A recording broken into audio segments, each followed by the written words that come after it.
Nurafshon shahrida 13 ta umumta'lim muassasalari o'rtasida prokuror kubogi nomi ostida zakovat intellektual o'yini bo'lib o'tdi.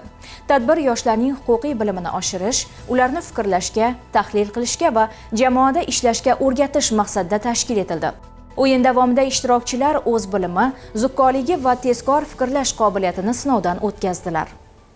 Nurafshon shahar prokuraturasi tashabbusi bilan o'tkazilgan zakovat intellektual o'yini voyaga yetmaganlar o'rtasida jinoyatchilik va huquqbuzarliklarining oldini olishni maqsad qilgan. Aytish mumkinki, bu borada maxsus dastur doirasida qator samarali ishlar amalga oshirilmoqda.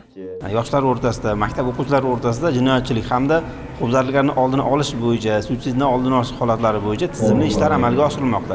Shulardan biri sifatida bugungi kunda zakovat tadbiri o'tkazildi.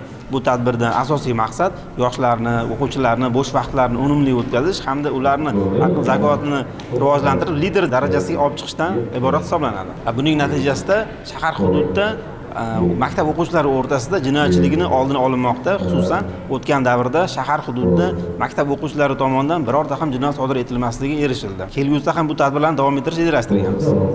Mazkur loyiha doirasida yoshlar o'rtasida huquqiy ong va madaniyatini yuksaltirish, ularning ijtimoiy faolligini oshirish hamda yetakchilik qobiliyatlarini shakllantirishga alohida e'tibor qaratilmoqda.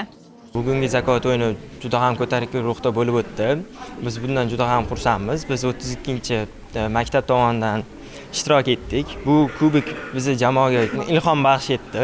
Zakovat intellektual o'yini yakunida faol qatnashgan jamoalar mutasaddilar tomonidan taqdirlandilar. Xususan, guruhlar o'rtasida 3-o'rinni Bilimdon, 2-o'rinni Yangiobod hamda faxrli 1-o'rinni Turan jamoasi qo'lga kiritdi. O'tkazilayotgan bu kabi tadbirlar bolalarning intellektual bilimlarini yanada ortishiga imkon beradi.